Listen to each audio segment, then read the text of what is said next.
성경에 보면 우리가 마태복음을 지금 전에 새벽기도 오랫동안 또 보았는데 결론의 맨 마지막 부분의 말씀입니다.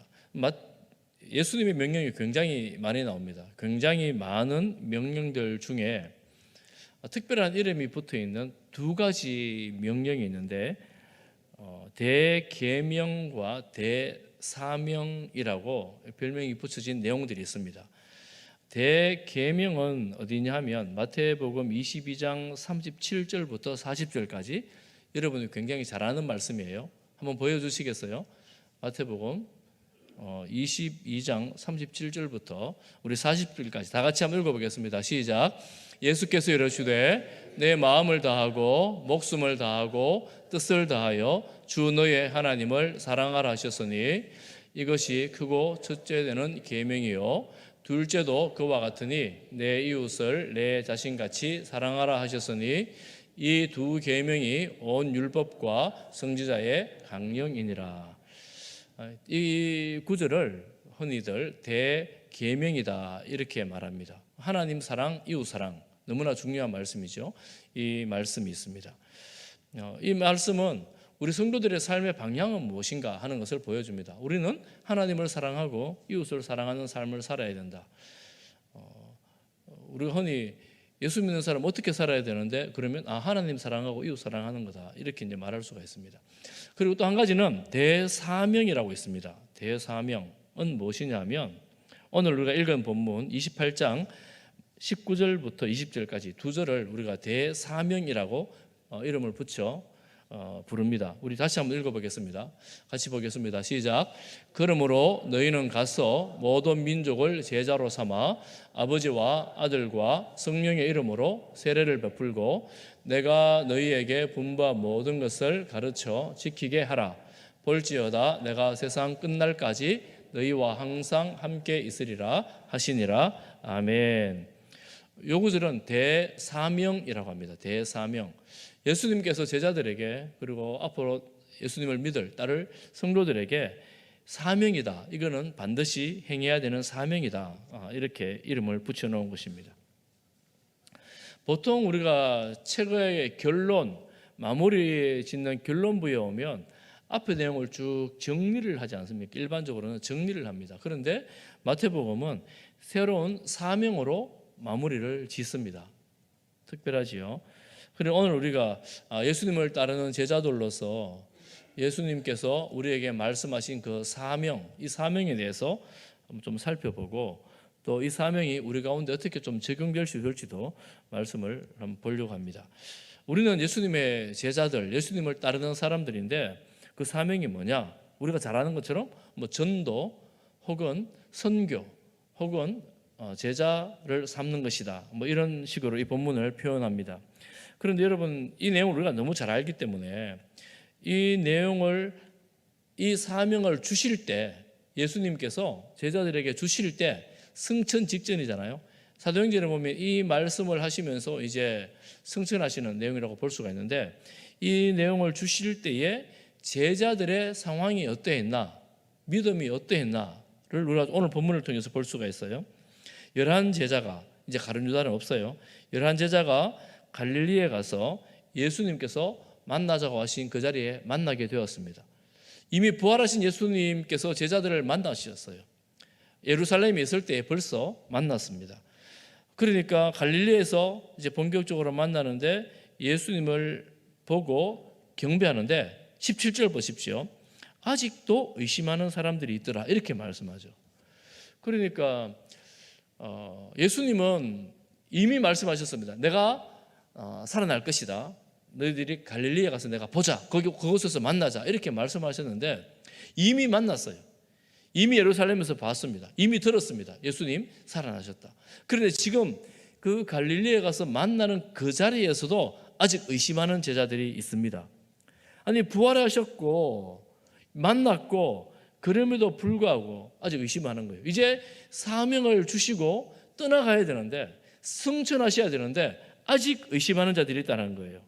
여러분 이쯤 되면 어떻게 해야 됩니까? 주님 다시 도망하지 않겠습니다. 주님 말씀만 하옵소서. 우리가 순종하겠습니다.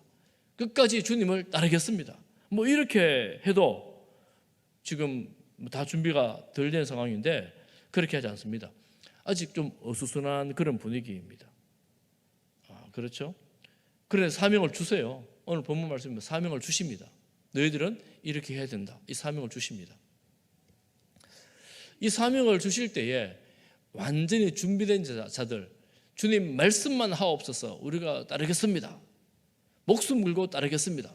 십자가 가기 전에 제자들의 태도들처럼 그랬으면 오히려 더 나았을지 모르나, 오늘 이 본문의 말씀, 여전히 준비되지 않았고 여전히 완전하지 않고 온전하지 않은 제자들에게 사명을 주시는 예수님을 보면서 우리가 위로를 좀 얻습니다. 위로를 얻어요. 예수님은 사람들을 부르실 때 완전한 사람을 부르시지는 않는구나 하는 것입니다. 준비 다 된 사람을 부르시는 것은 아니구나 하는 것을 깨닫게 됩니다. 여러분 그렇지요? 내가 주님 언제든지 부르기만 하면 무조건 잘할 수 있습니다. 그렇지 않은 거죠. 그렇지 않아요. 아직까지 믿음도 부족하고 준비도 덜 된 상황인데 사명을 주십니다. 어떻게 사명을 주세요? 우리가 어떻게 사명자가 됩니까? 내가 준비가 다 되었고 내가 온전하기 때문에 사명을 주신 것이 아니라 하는 것입니다. 여러분 베드로는 이 갈릴리 와서 또 물고기 잡으러 떠나가요. 부활하신 예수님 만났음에도 불구하고 여전히 부족한 믿음, 연약한 믿음 속에 갇혀 있는데도 불구하고 주님은 그를 부릅니다. 완전해서 보내는 것이 아니에요. 준비가 되었기 때문에 보내는 것도 아닙니다. 주님 보내시니까 사명자가 되는 거예요.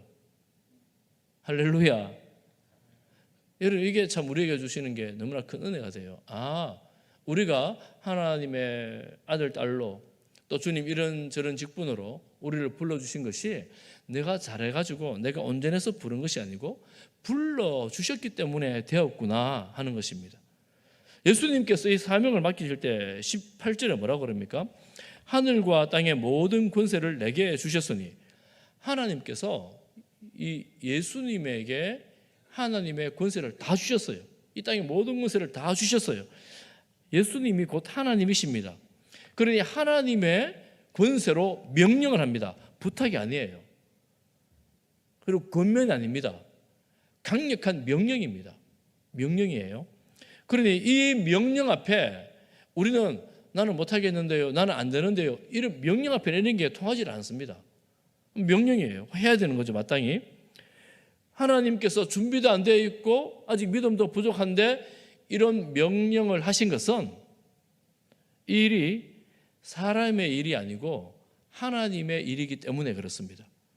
하나님의 일이기 때문에 그렇고, 또한 사람의 일이 아니고 하나님의 일이기 때문에 우리가 이 부르심의 영광스러움을 알고 부르심에 순종할 때에 하나님께서 부족한 우리를 통하여, 또한 그 당시 제자들을 통하여 하나님의 놀라운 사역들을 감당하게 될 것입니다. 여러분, 그래서 하나님이 부족한 우리를 부르는 것이 얼마나 은혜인지 몰라요. 정말 큰 은혜입니다. 나는 자격도 안 되는데, 조건도 안 되는데 어떻게 나를 불러주셔? 나는 그래서 못해요. 이렇게 할 수 있어요. 지난번에 우리 직분자 투표할 때 보니까 저는 끝까지 못합니다 이래가지고 끝까지 안 되신 안 하신 분들도 있어요. 그런데 훈련 받은 동안에도 직분자 교육하는 중에도 어떤 분들은 저는 자격이 없습니다, 안 됩니다, 이렇게 하신 분들이 많이 있었습니다. 많이 있었어요. 그런데 어떤 분들은 그렇게 해요. 부르셨으니까 순종하겠습니다.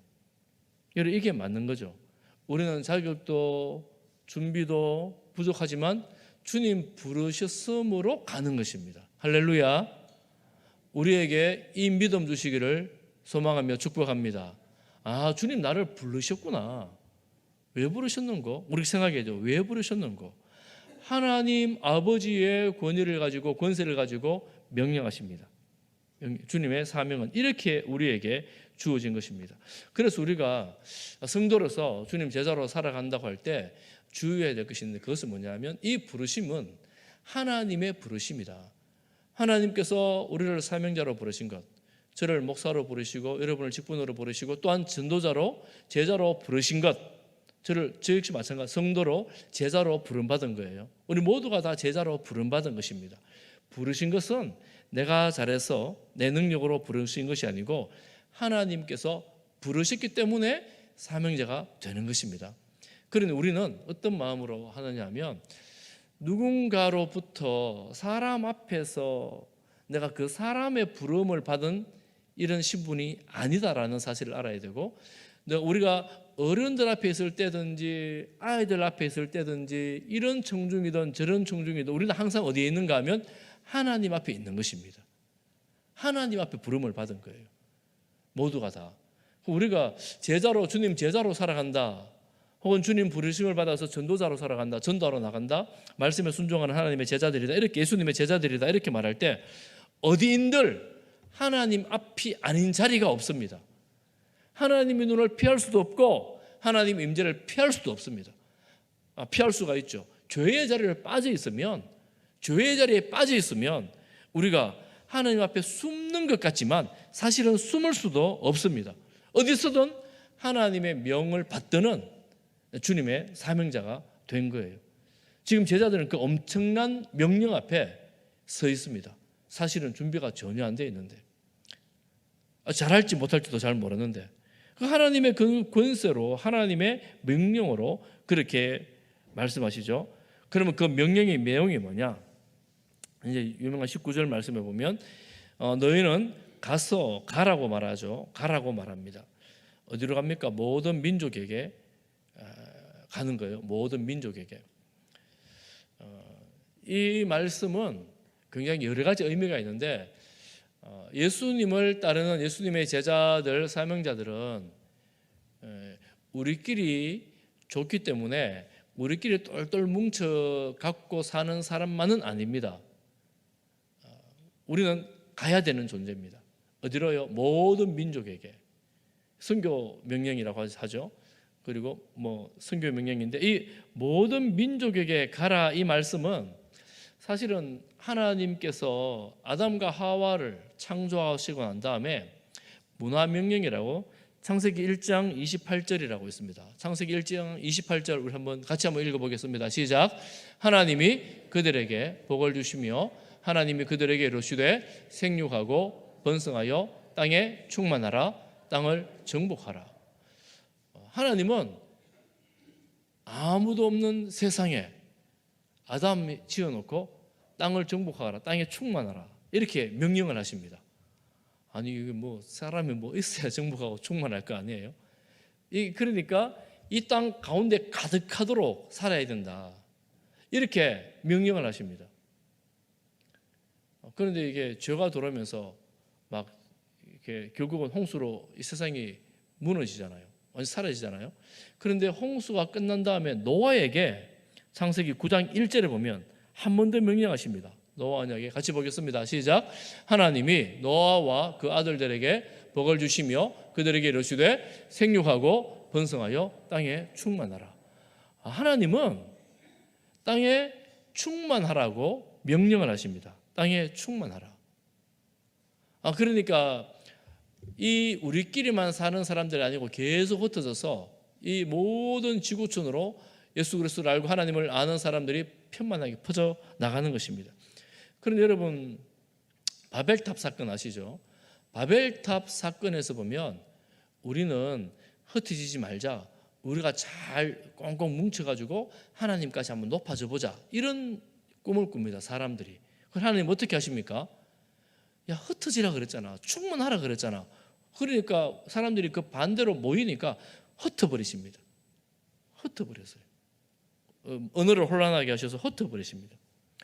구약의 역사를 쭉 보면 하나님은 이스라엘 백성들을 포로로 잡아가기도 하고 또 때로는 솔로몬을 통하여 영광스러운 그 하나님 나라의 모습들을 열방 가운데 보여주기도 합니다. 솔로몬 시대 때 저 땅끝 같은 아프리카에서도 이 사람이 찾아오지요. 솔로몬의 하나님 영광을 봅니다. 그리고 때로는 포로로 잡혀갑니다. 그런데 이스라엘 백성들이 가는 곳곳마다 이 하나님을 섬기는 일들이 더 퍼져나갑니다. 어디든 가든지 하나님이 그곳에서 예배를 드리고 그런 사람, 신실한 사람들이 있어요. 하나님을 찾습니다. 그 하나님의 나라는 우리 눈에 보기에는 위축되는 것처럼 보이기도 하고 실패하는 것처럼 보이기도 하지만 하나님은 어떤 수단과 방법을 통해서든지 하나님의 통치 영역을 넓혀 확장시켜 나갑니다. 그럼 우리는 이 하나님의 손길들과 하나님의 역사들을 보면서 하나님은 실패하시는 하나님이 아니다 하는 것을 이 세계의 흐름을 쭉, 교회의 흐름을 쭉 통해서 볼 수가 있습니다.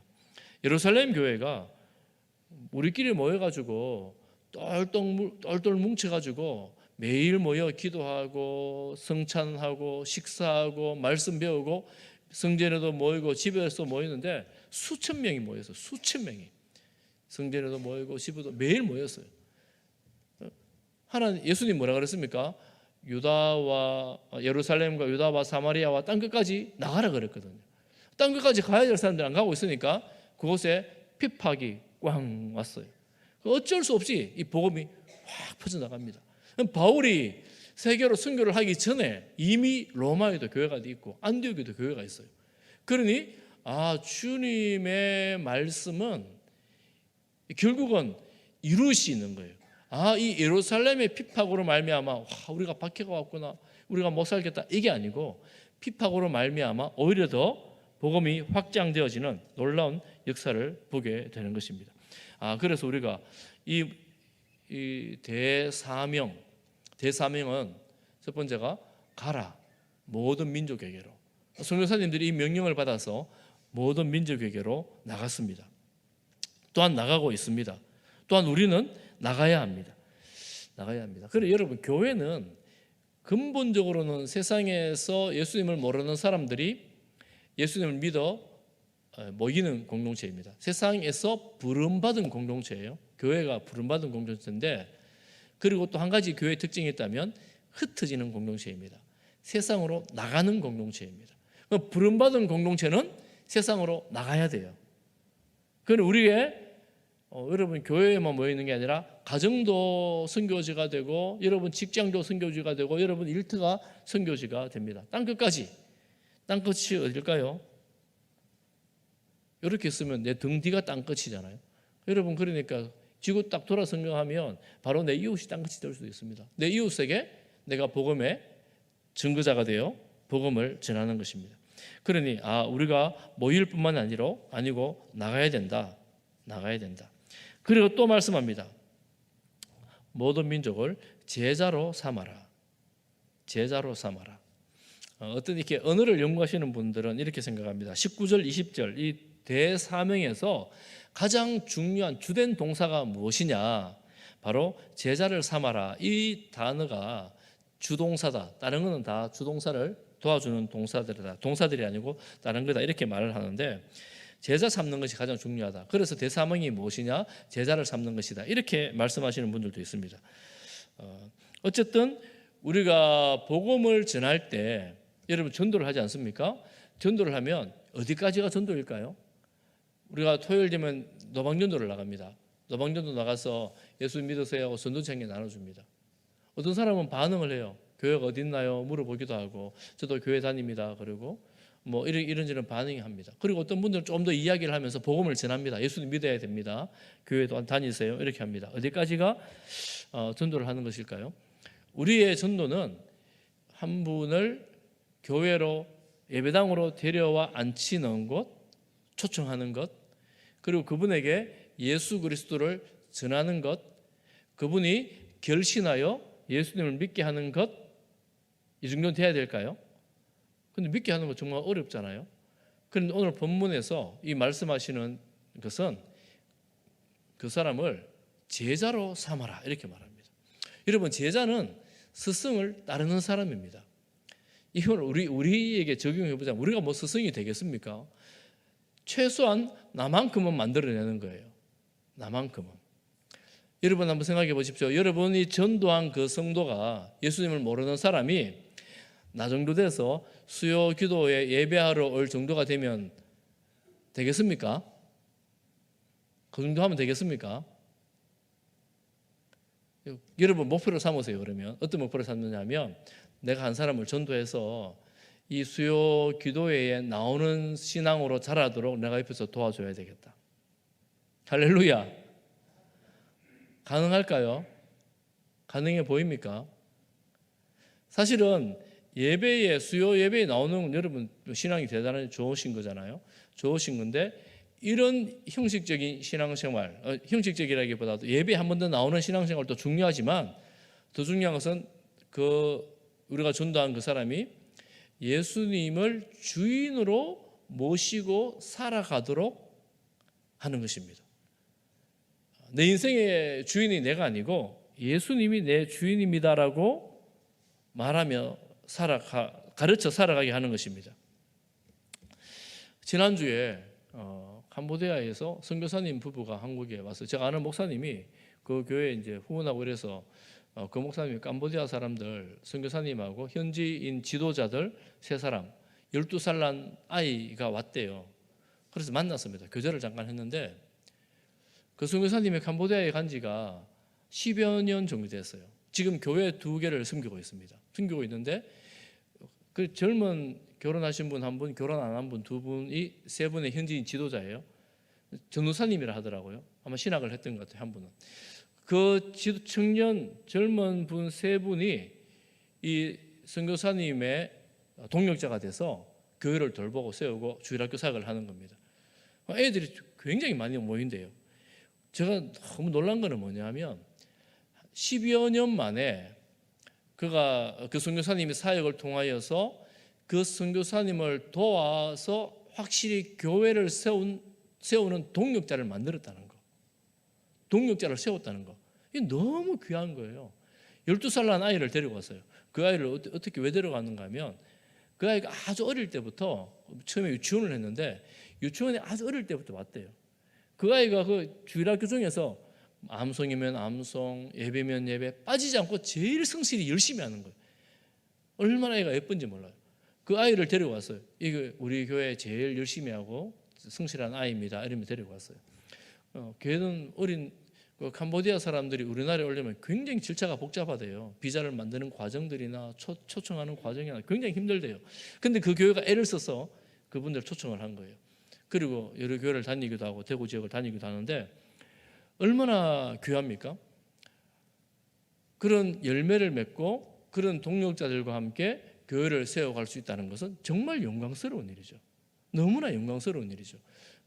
여러분 오늘날 우리 전통적인 교회에서 사역 자명을 키워낸다는 것은 보통 힘든 일이 아닙니다. 예전에는 한때 우리 교회가 과거에 그랬던 것처럼 많은 사역자들이 나왔습니다. 목사님도 저희 교회 출신 목사님들도 있고 선교사님들도 많이 있습니다. 예전에는 이런 일들이 많이 있었어요. 교회가 부흥하던 시절에 나도 신학교 가겠습니다. 사역하겠습니다. 이런 분들이 많이 있었어요. 그렇지 어느 순간 지금은 우리 보교육자들 구하기도 굉장히 힘들고 선교자들 숫자도 많이 줄었습니다. 사역자들도 많이 줄었어요. 기독신문을 보니까 원래 강도사 고시 보는 분들이 저희 합동교단에 한 400여 명이 되나 봐요. 제가 강도사 볼 때 한 1000명 가까이 됐었거든요. 저희 때가 거의 숫자적으로는 가장 많은 때를 지난 것 같아요. 신학교 다니면서 대학원을 하면서. 지금은 반 이상이 확 줄어든 거예요. 지금 이런 시대가 됐습니다. 그런데 교회가 이 사역자를 구하기 힘든 시절에 각 교회들마다 그 교회에서 동력자를 제자로 키워내고 사역을 할 수 있도록 이렇게 돌봐서 사역을 한 자리에 이룰 수 있게 한다면 정말 건강한 교회가 아닌가. 건강한 교회가 맞죠. 그러므로 교회가 그런 사역을 감당해 나가는 것, 제자를 삼는 사역을 해 나가는 것, 제자를 삼아 다른 사람을 또한 제자 삼도록 하는 것을 포기할 수가 없습니다. 포기할 수가 없어요. 여러분 어떻게 하면 제자를 잘 세울 수 있을까요? 어떤 사람은 제자 훈련한다 그러면 과거에 그런 비난을 많이 했습니다. 왜 목사 제자 만들려고 하느냐 이런 비난을 많이 했습니다. 그런데 여러분 사람이 사람의 제자 되게 만드는 것도 쉽지 않습니다. 여러분 애들도 내 마음대로 잘 안 되잖아요. 밖에서 내 제자 만드는 거 사람 제자 만드는 것도 쉽지 않습니다. 그런데 주님의 제자를 만들어내는 것 정말 어려운 일입니다. 쉽지 않아요. 과거에는 수도원이나 합숙으로 함께 살았어요. 제자 훈련하면 함께 공동체 생활을 했습니다. 제가 대학에 다닐 때도 선교단체 하면 거의 다 공동체 생활을 했어요. 자취를 하는데 남자방, 자매방 이렇게 해가지고 집을 따로 구해가지고 같이 자취를 하면 합숙을 했어요. 그러면서 그때 같이 자란 사람들이 선교도 가고 사역을 하기도 합니다. 좋은 방법이죠. 오늘날 쉽지 않습니다. 그러면 만약 그렇게 하면 모든 사람이 다 제자가 될까? 신실한 성도가 될까? 문제는 없을까? 그래도 문제가 있습니다. 같이 살아도 문제가 있어요. 하나님 떠나는 사람도 있습니다.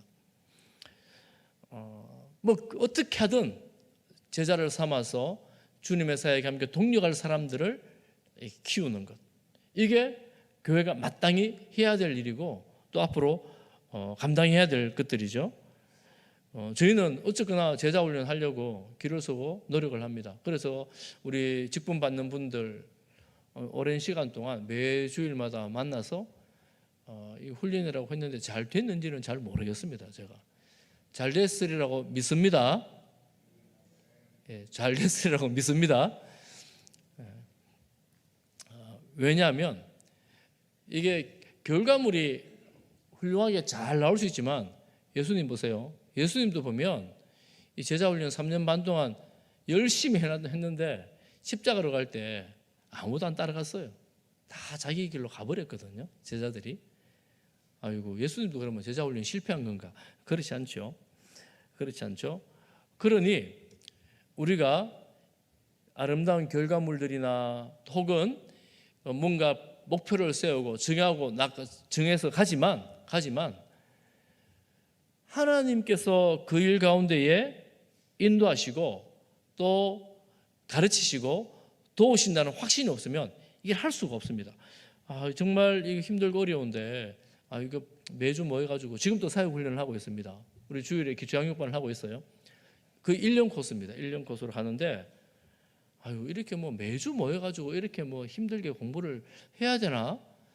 가끔 모여가지고 한 단기 코스로 일주일만 하고 이런 식으로 하면 안 되나?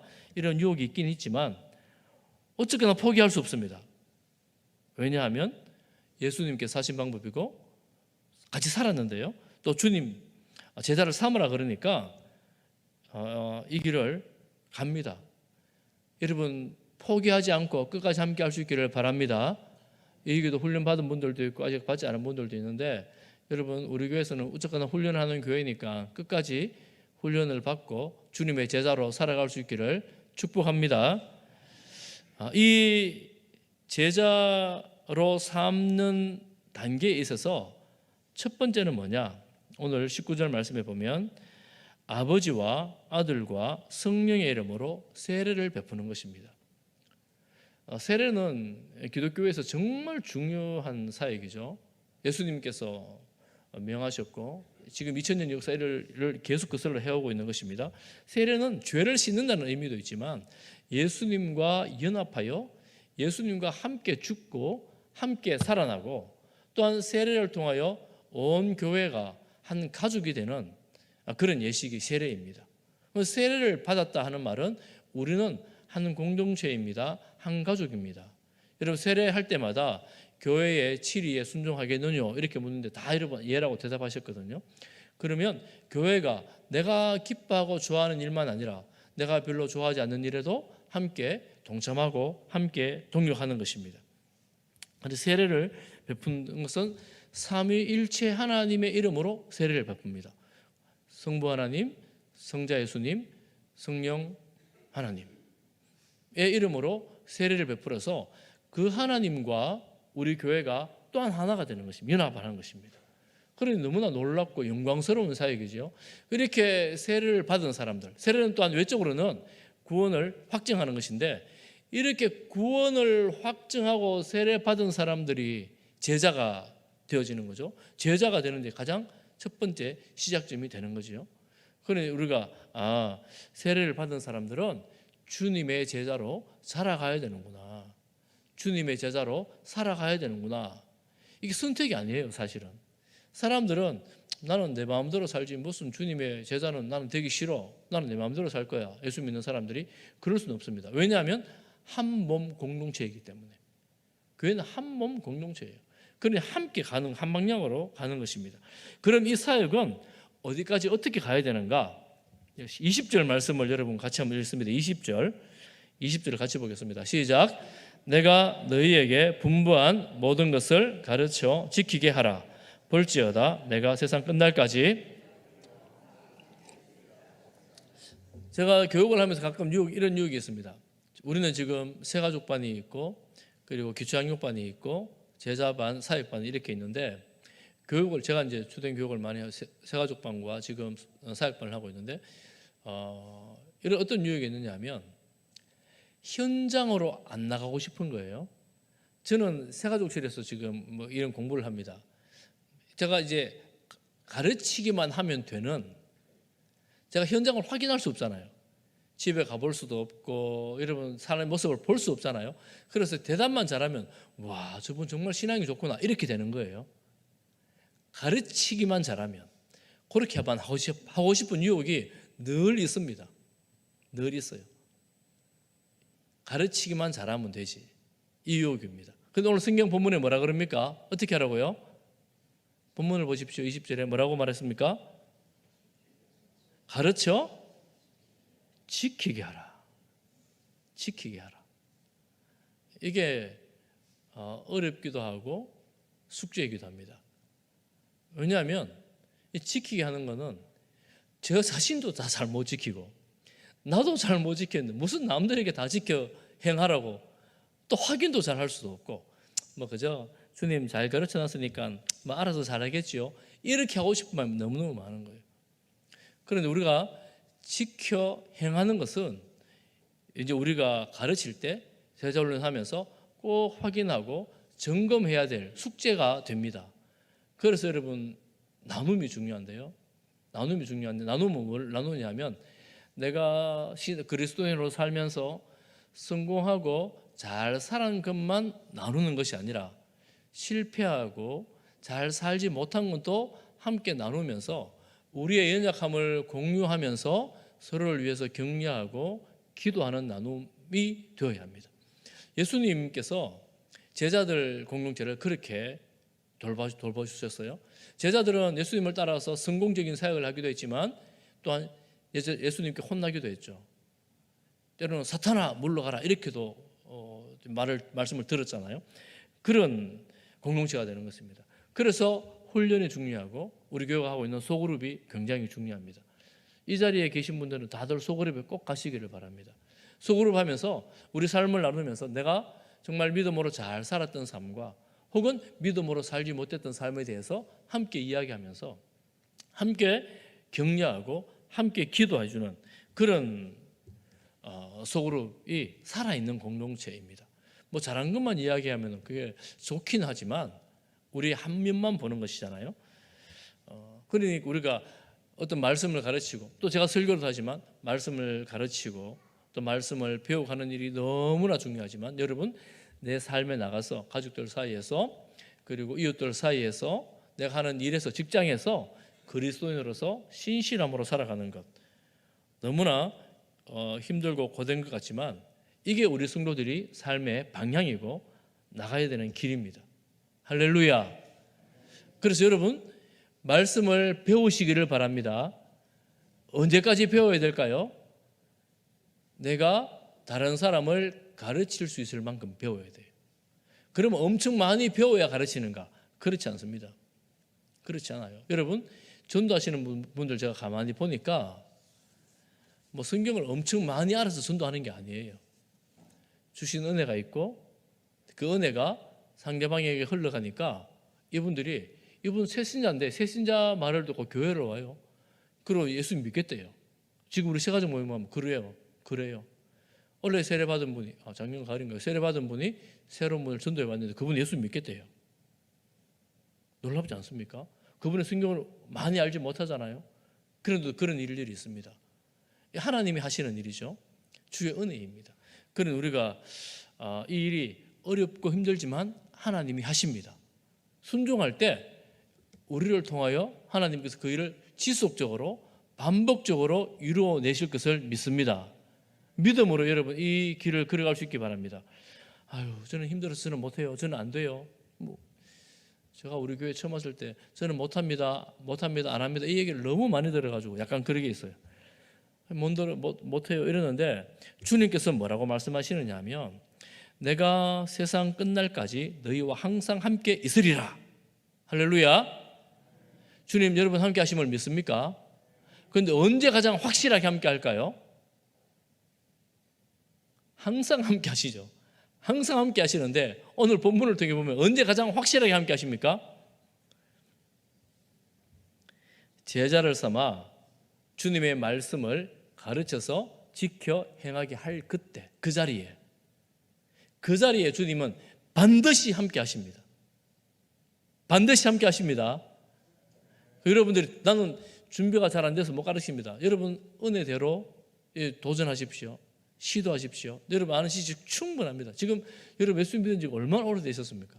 여러분 아는 걸로 충분해요. 모른다 하지 마십시오. 이때까지 받은 은혜로 충분합니다. 하나님의 말씀을 가지고 나누고 또 기도하면서 행하면 그 자리에 예수님께서 함께 하십니다. 반드시 함께 하십니다. 우리가 잘 느껴지지 않죠? 함께 하시는 옆에 와 계시면 얼마나 좋겠어요? 잘 보이지 않으니까, 경험되지 않으니까 확신할 수 없는지 모르나 우리 주님께서 반드시 함께 하십니다. 우리는 말씀을 믿는 거예요. 내 느낌이나 내 감정 이전에 주님의 말씀을 믿고 우리가 이런 일들을 행하는 것입니다. 제가 사역반을 지금 화요일 저녁에 하는데 하면서 저는 개인적으로 굉장히 감사하고 기쁜 시간입니다. 모일 때마다 주의 은혜가 있고 또 위로도 있고 함께 기도할 수 있는 기도의 나눔들이 있습니다. 말씀을 함께 배우면서 서로가 열심히 하려고 하는 그런 으쌰으쌰하는 그런 분위기도 있습니다. 그렇지요? 네, 몇 분이 계세요. 제가 보기에 저만 그런가요? 그런 열심들이 있습니다. 너무나 감사해요. 너무나 감사한데 정말 주님께서 우리 교회를 통하여 이런 주님의 그 대사명을 받아 행하려는 자들에게 성령으로 충만하게 하시고 우리 교회 가운데에 이런 이 사명을 가지고 내가 가정이나 이웃들에게나 직장이나 선포하며 나도 한번 해봐야 되겠다 결단하는 그런 은혜를 주시기를 간절히 소망합니다. 우리에게 정말 필요한 것 한 가지가 있다면 요한복음 21장 마지막에 보면 예수님께서 베드로에게 묻습니다. 물고기를 잡으러 떠난 베드로에게 뭐라고 묻습니까? 물고기 잡으러 떠난 베드로를 불러가지고 예수님 뭐라고 물어요? 네가 나를 사랑하느냐? 베드로가 대답하니까 예수님 뭐라고 대답하십니까? 예수님 뭐라고 대답하세요? 내 양을 먹이라, 내 양을 치라.